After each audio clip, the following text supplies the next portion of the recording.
Olá, amigos! Está no ar Sindicep Entrevista, um espaço para discussão de temas relevantes para os servidores públicos e toda a sociedade. Você pode assistir na TV Alternativa, canal 19.1, no sábado às 8, ou a reprise, domingo às 7 e segunda-feira às 8h30. Você pode acompanhar também em nosso site e em nossas redes sociais. No programa de hoje, vamos receber o professor titular de História do Instituto Federal do Maranhão, Campus Maracanã, professor doutor Adroaldo Almeida. Na pauta, nova configuração geopolítica da América do Sul e as consequências para o Brasil e para o mundo. Professor, seja bem-vindo ao nosso programa. Obrigado, Ricardo. Obrigado pela oportunidade de estar aqui contribuindo junto à TV Alternativa. Professor, a gente acompanha, né, essa disputa por hegemonia na América principalmente na América do Sul e Central, desde a época da colônia, né? E isso veio se perpetuando no pós-guerra, inclusive com a derrubada, né, de governantes. O que o senhor acha? Fazia muito tempo que os Estados Unidos não interferiam direto na derrubada de um governo. O que isso pode acontecer a partir de agora? Bom, a pergunta é interessantíssima, você tem toda a razão. A gente tem um continente muito recente, né, comparado com o restante do mundo, África, Europa, Ásia, enfim. O processo de colonização, portanto, traz à tona aí a emergência de um novo continente. No entanto, a questão relacionada à intervenção direta, por exemplo, dos Estados Unidos dentro da América do Sul, ela é anterior há bastante tempo, né?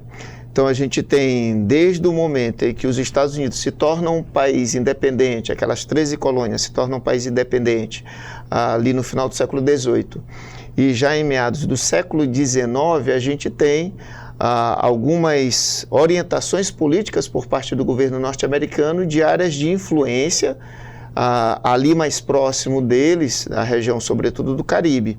E pós Segunda Grande Guerra, essa influência direta ela se torna cada vez maior sobre todo o continente americano, não somente a região do Caribe, mas ela se alarga também para as regiões da América do Sul. Então, penso particularmente de que a intervenção direta ela não é de agora. O que a gente pode discutir hoje é uma presença militar direta, não terceirizada, que vem ocorrendo agora dentro da América do Sul, mas que essa presença ela já é de bastante tempo. Isso se coloca pelas vezes que os Estados Unidos influenciaram na derrubada de regimes, na instalação de ditaduras dentro da América do Sul, aliás, de toda a América Latina. Porque isso eu acho que é um fator importante. Porque agora a máquina de comunicação diz que eles estão defendendo a democracia. E nunca foi isso. Muito pelo contrário, todas as vezes que interviu, acabou colocando um ditador. Exatamente. Há uma discussão, e digo até uma narrativa muito recentemente construída. Quando eu digo recentemente, na opinião de historiador, é que a gente está falando de coisas que têm 50 anos, Perfeito. 40 anos, enfim. Mas quando a gente pensa na construção dessa narrativa de uns Estados Unidos, de país democrático, que vem para poder trazer a democracia ao mundo, é importantíssimo que a gente tenha em mente a Segunda Guerra Mundial. Eu não posso fazer essa análise sem levar em consideração o que foi a Segunda Guerra Mundial. Então, no final de 41, os Estados Unidos entram no conflito, e em 42 eles estão aliados à Inglaterra e à então União Soviética, um país comunista, aliado norte-americano, com Stalin, presumidamente um ditador. Eram aliados. É só para a gente observar que paradoxo é esse que existe lá atrás. E as propagandas norte-americanas, quem quiser também procurar na internet, vai observar que há ali dois mundos, um mundo democrático, isso está nas propagandas norte-americanas, e nesse mundo democrático, inclusive, faz parte até então a União Soviética. o mundo a ser derrotado, o mundo das trevas, como eram as peças publicitárias norte-americanas que iam para os cinemas, inclusive, iam para as TVs norte-americanas, e algumas delas veiculadas naquele momento no Brasil, era o mundo do nazifascismo, era o mundo da Alemanha de Hitler, da Itália de Mussolini, enfim. Então perceba que a ideia de democracia de um país que estava libertando o mundo das amarras, das ditaduras, enfim, é construída naquele exato momento, e dele também fazia parte, por mais paradoxal que possa ser, a União Soviética. É que a gente esquece disso, mas a União Soviética comunista era aliada dos Estados Unidos no enfrentamento do nazismo alemão, do fascismo italiano. Levando-se em consideração também que a União Soviética foi muito importante na tomada da Alemanha nazista, né?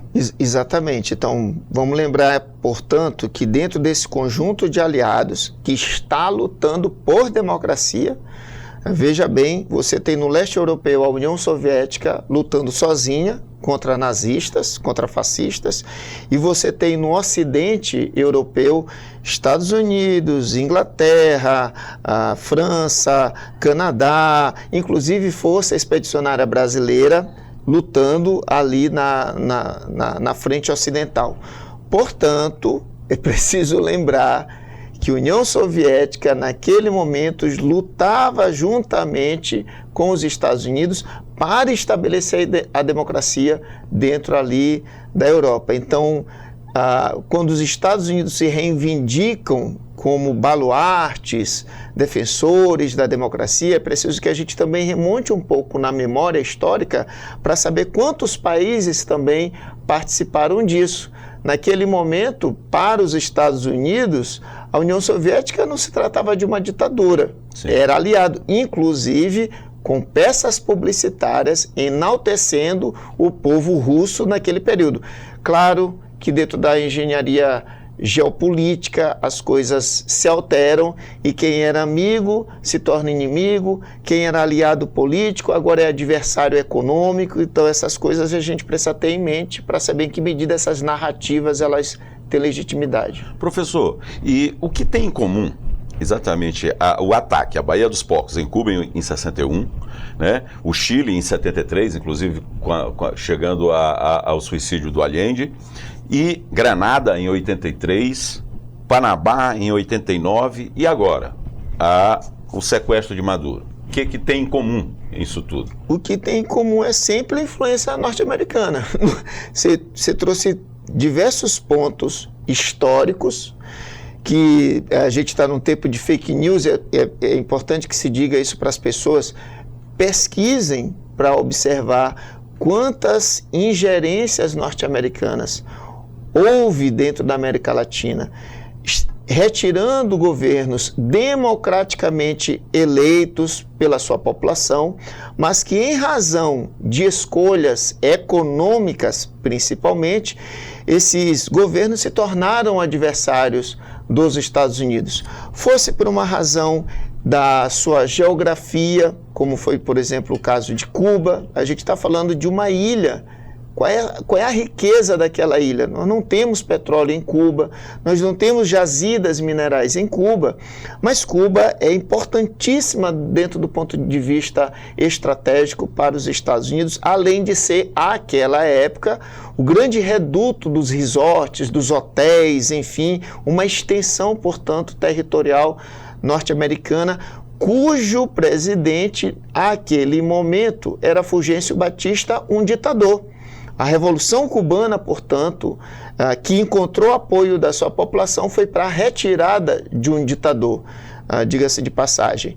E ali, a partir daquele momento, Cuba se torna adversária dos Estados Unidos porque resolve nacionalizar, inclusive, a indústria, pouca que fosse, que existia dentro do seu país.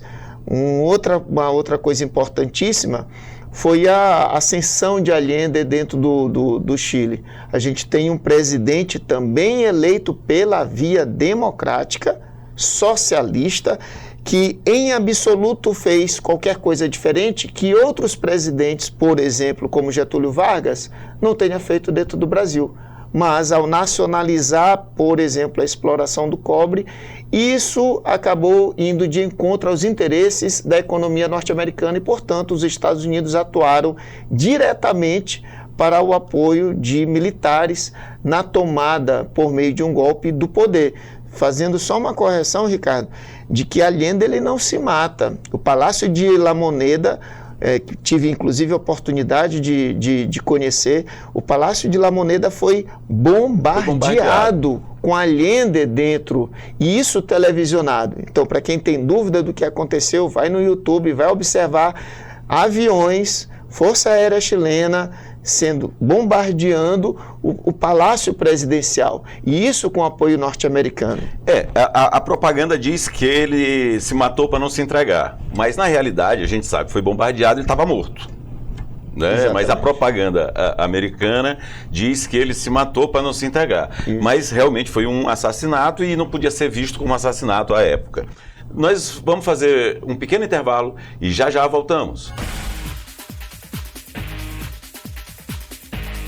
Servidor Público Federal, venha filiar-se ao Sindicep e participe do exclusivo Clube de Benefícios, criado especialmente para você. São dezenas de parceiros, da área médica ao setor de serviços, com descontos especiais para a família Sindicep. Garanta já para você e seus dependentes as vantagens de ser filiado ao Sindicep.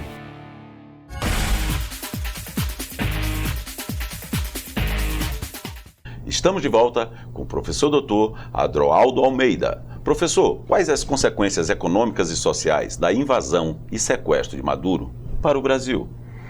Olha, Ricardo, assim, do ponto de vista social, a gente já vem sentindo a presença de uma parte significativa, né, de venezuelanos no Brasil, e a gente está falando assim não somente da região norte, que é a região geograficamente falando mais próximo da Venezuela, mas também de outras regiões dentro do Brasil, inclusive do sul do Brasil, essa presença fortíssima de venezuelanos, como também em outros países latino-americanos. Eu vi a presença de venezuelanos no Peru, por exemplo, no Chile, por exemplo, na Argentina, por exemplo, países que visitei recentemente, e há uma presença realmente, socialmente falando, de uma população desfavorecida, que está vindo atrás de emprego, enfim, independentemente, inclusive, da sua origem socioeconômica. Ano passado tive a oportunidade de estar no estado de Roraima, em Boa Vista, e é uma cidade muito próxima ali da fronteira da Venezuela, e para meu espanto, nunca tinha viajado para o estado de Roraima, e boa parte do comércio local ele é controlado por venezuelanos, que estão muito bem sucedidos, inclusive, ali naquela cidade.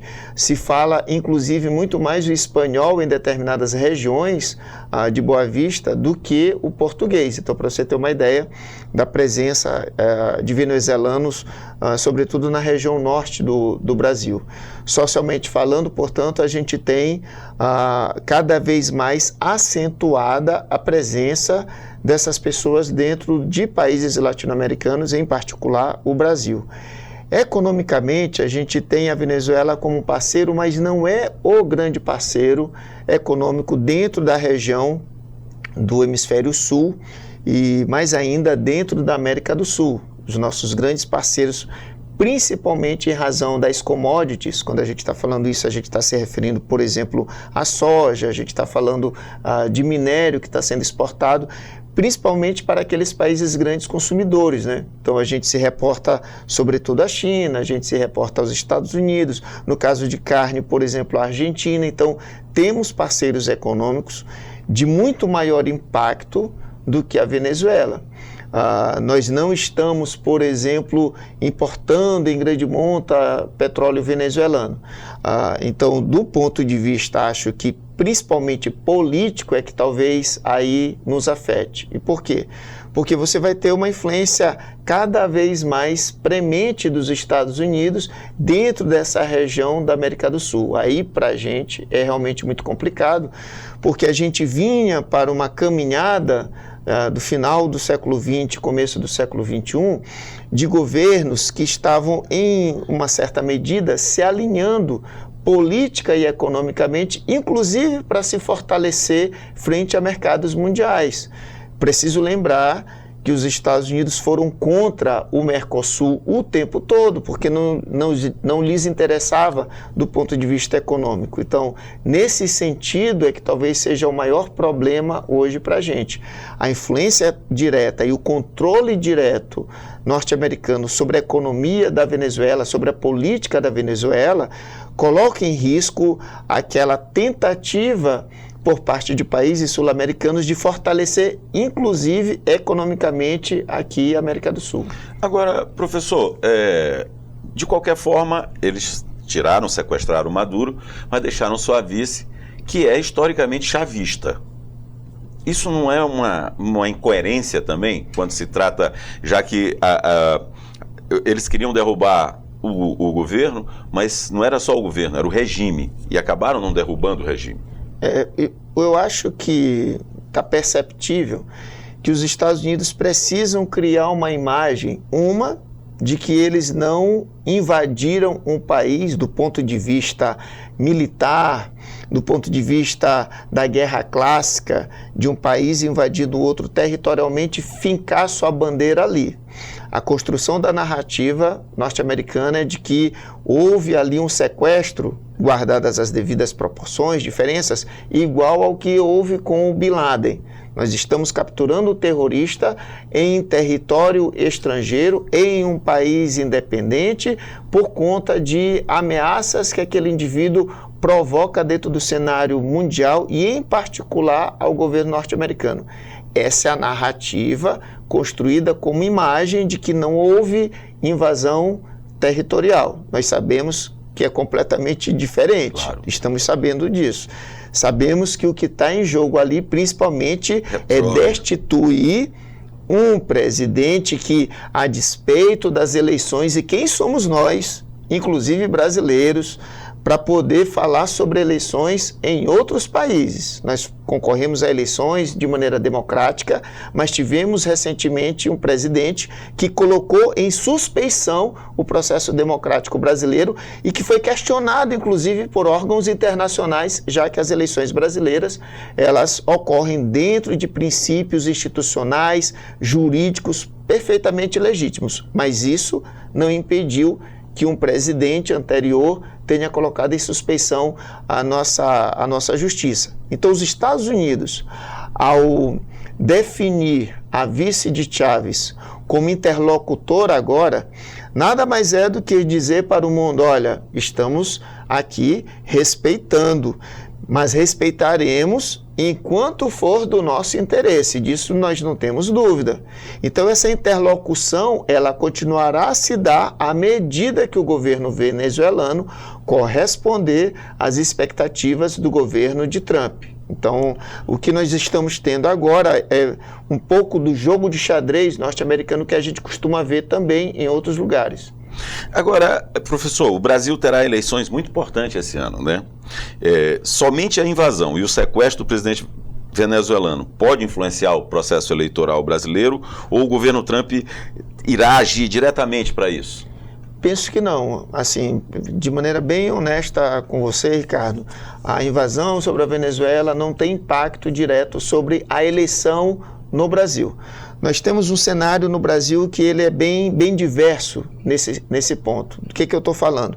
Você tem uma porcentagem hoje da população brasileira consolidadamente vinculada ao bolsonarismo. Você pode falar o que quiser e eles vão continuar sendo eleitores ali de um projeto da extrema-direita, com uma pauta que, inclusive, ela pode ser a mais incoerente possível, mas, enfim, é essa pauta que os orienta e ela passa por questões, sobretudo, de ordem moral. A gente pouco discute a questão econômica, a pauta bolsonarista, sobretudo, ela tem como base de orientação da sua decisão política questões de ordem moral, sobretudo.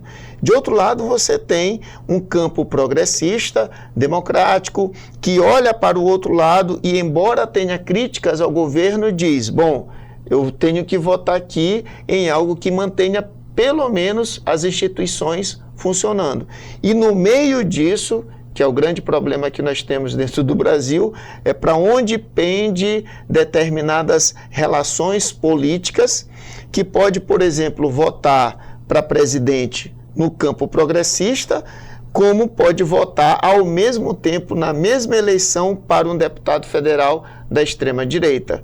São peculiaridades da política brasileira. Então, nesse sentido, a invasão da Venezuela ou o fortalecimento da política hegemônica dos Estados Unidos via Trump, ela sinaliza para um voto que ele já está dado. Então, aquele pessoal que, por mais absurdo que seja, eu preciso lembrar isso, você me oportuniza, por favor, mas em nenhum lugar do mundo a gente teve a população nacional, a população do próprio país, no dia mais importante para qualquer país, que é o dia da sua independência, quando aquele país grita ao mundo e diz: somos autônomos, somos soberanos. Em nenhum lugar do mundo aconteceu o que vimos no ano passado, no 7 de setembro, na Avenida Paulista, quando bolsonaristas pegaram uma bandeira de um país outro, dos Estados Unidos,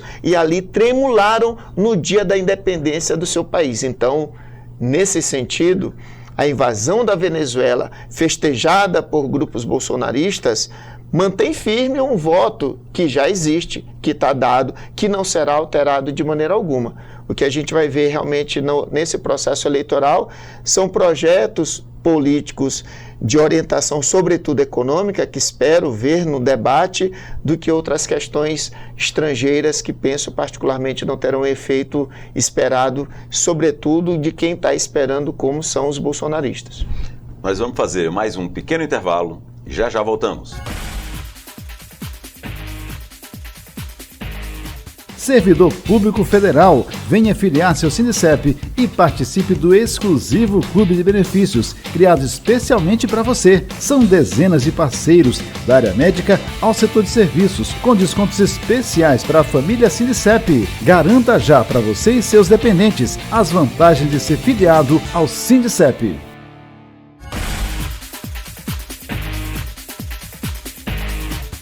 Estamos de volta com o professor doutor Adroaldo Almeida. Professor, em relação à geopolítica internacional, o que essa ação americana representa?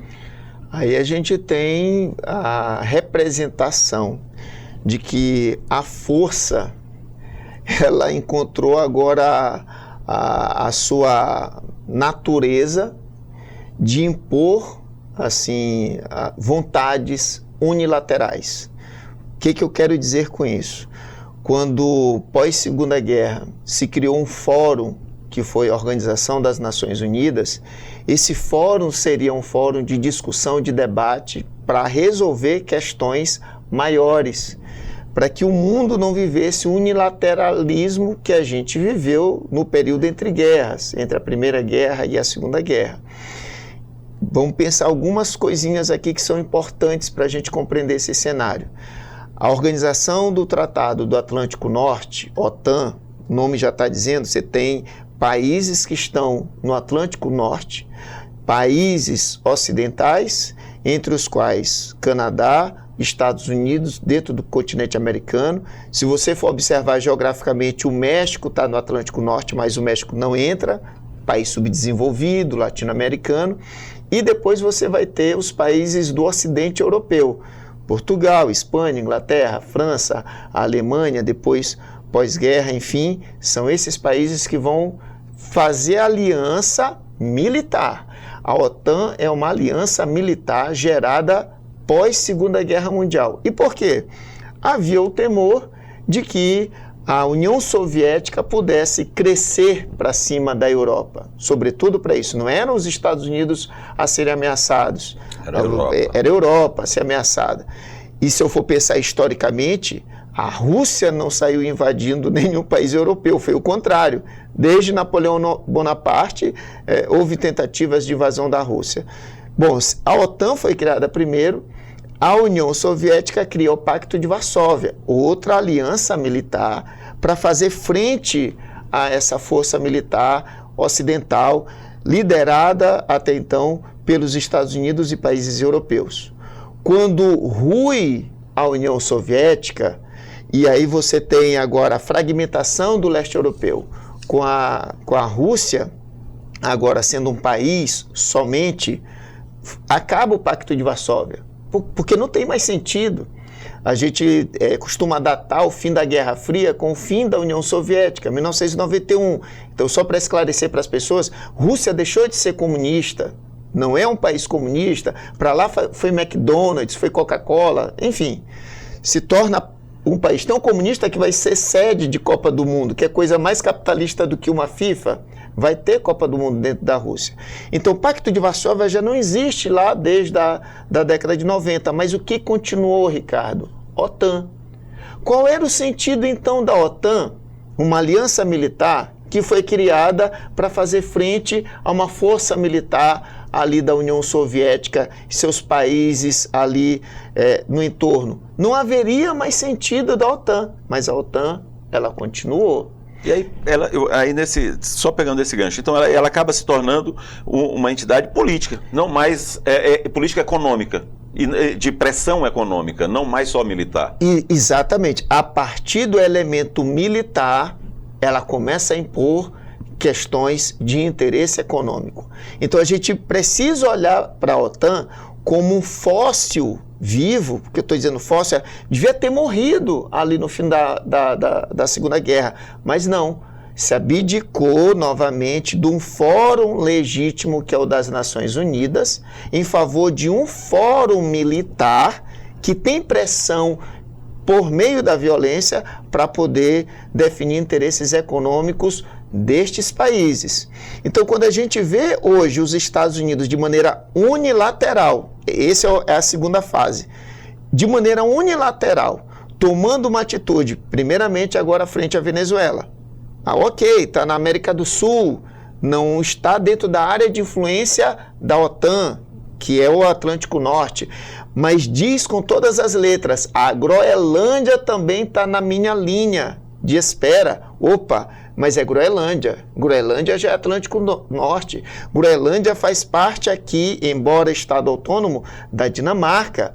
E a Dinamarca faz parte da OTAN. E agora, como é que é esse jogo? Então você vê hoje se pronunciar a França, a Inglaterra, os países membros da OTAN, fazendo referência para um outro país membro da OTAN, dizendo, opa, peraí, cadê aquele nosso acordo militar de coexistência pacífica, em que nós todos somos aliados e não brigamos entre si? A gente briga contra os outros que não fazem parte desse tratado. Então, me parece que estamos caminhando de maneira retrógrada a um tempo muito anterior dos acordos em fóruns legítimos de discussão. Eu digo que a gente está voltando ao passo lá do século XVIII, onde impérios se definiam de maneira unilateral. Era a Inglaterra, enfim, era a França, era a Espanha, de maneira unilateral. O sinal que os Estados Unidos estão dando por meio de Trump é dizendo o seguinte: não me interessa mais a opinião da ONU, não me interessa mais a opinião da OTAN, farei aquilo que é de interesse único e exclusivo dos Estados Unidos. E em função disso, a Rússia, por exemplo, e a China não podem usar como argumento a Rússia anexar de vez a Ucrânia, a China, Taiwan? Sim. Como é que fica isso? Eu costumo dizer, Ricardo, veja só, a gente está aqui em São Luís, Maranhão, Brasil, nós estamos, desculpa falar, mas na periferia do mundo. Nós somos crianças aqui dentro desse debate. Por que digo isso? Porque no jogo dos adultos, das grandes potências, veja só que interessante, quando a Rússia lança um míssil em direção à Ucrânia, como lançou um míssil de capacidade intercontinental, mas sem ogiva, os Estados Unidos souberam com antecedência, e não por espiões, pela própria Rússia. Há acordos entre Rússia e Estados Unidos em relação a tratativas bélicas. Se os Estados Unidos resolvem sair com um avião, um bombardeio, antes de tudo a Rússia foi avisada, a China foi avisada. Eu estou dizendo isso porque os Estados Unidos sabem exatamente o que vai acontecer com a Ucrânia. A Ucrânia é russa, isso não há dúvida. Os Estados Unidos sabem exatamente o que vai acontecer com Taiwan. Taiwan é chinesa. Então, me parece, no jogo dos adultos, vamos aqui na correlação de forças. Rússia, Venezuela, deixa para lá, que desse eu cuido, como você cuida da Ucrânia. Para o público leigo que está aqui disputando torcida de futebol, diz que a Venezuela vai, a Rússia vai entrar, a China vai fazer. Não, é jogo de adulto. Eu preciso lembrar uma coisa. Quando foi feito o Conselho de Segurança da ONU, quem fez parte daquele conselho? Os países vencedores da guerra. França, Inglaterra, Estados Unidos e União Soviética naquele período. Hoje Rússia. O outro país, Ricardo, era Taiwan, uma ilha, que naquele tempo era reconhecida como, de fato, a China. Mas com Mao Zedong, depois da Revolução Chinesa, estabelecimento e consolidação da China, com apoio norte-americano, a China entra no lugar de Taiwan dentro do Conselho de Segurança da ONU, com apoio dos Estados Unidos e sendo um país comunista. É só para a gente entender que no jogo dos adultos, das grandes forças... Às vezes não é tão simples. As coisas não são assim, então, sabe, por mais paradoxal que seja. Então, me parece muito claro que quando Trump sinaliza, inclusive de maneira muito positiva para o Putin, é dizer o seguinte, o Zelensky é um problema seu. Enquanto isso, endividaremos a Ucrânia. Porque tem exército norte-americano lá dentro? Não. Tem exército inglês lá dentro? Não. Mas tem arma, e como é bom vender arma, que é uma indústria principalmente norte-americana. Então, se tem que vender arma para a Ucrânia, ótimo, vamos continuar vendendo, como para qualquer outro país. Então, está claro para mim de que nessa correlação de forças, tanto China quanto a Rússia não virão a interferir diretamente em favor aqui de qualquer país latino-americano. Podem fazer ponderações, críticas, mas não passará disso. Professor Adroaldo, infelizmente nosso tempo está chegando ao fim. Eu agradeço pelas explicações, por esse momento importante aqui, e queríamos que o senhor deixasse uma mensagem para o nosso público.